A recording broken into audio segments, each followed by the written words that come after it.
KCN में आपका स्वागत है। मैं किंग हमीद। ನಮಸ್ಕಾರ, KCN ವಾರ್ತೆಗೆ ಸ್ವಾಗತ. ನಾನು ಸಬಿಹಾ. ಕೇರಳದಲ್ಲಿ ಮತ್ತೆ ಕೊರೋನಾ ಕಾಣಿಸಿಕೊಂಡಿದೆ. ರಾಜ್ಯದಲ್ಲಿ ಮತ್ತೆ ಕೊರೋನಾ ಕಾಟ. ಹಿರಿಯ ನಾಗರಿಕರಿಗೆ ಮಾಸ್ಕ್ ಕಡ್ಡಾಯ. ಜನ ಹೆಚ್ಚಿರುವ ಕಡೆ ಅಂತರ ಪಾಲಿಸಬೇಕು. ಆಗಾಗ ಕೈಗಳು ತೊಳೆಯುತ್ತಿರಬೇಕು. ಆರೋಗ್ಯ ಇಲಾಖೆಯಿಂದ ಮಾರ್ಗಸೂಚಿ ನೀಡಲಾಗಿದೆ.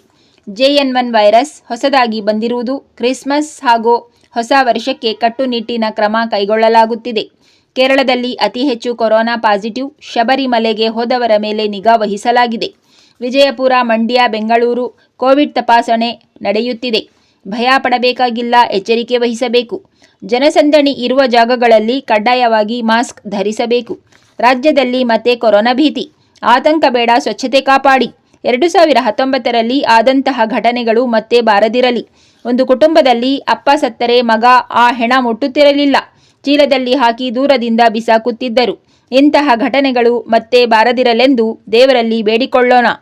ಬನ್ನಿ, ಕ್ಯಾಮ್ರಾಮ್ಯಾನ್ ಅಬ್ದುಲ್ ಹಮೀದ್ ಜೊತೆ ನೋಡೋಣ.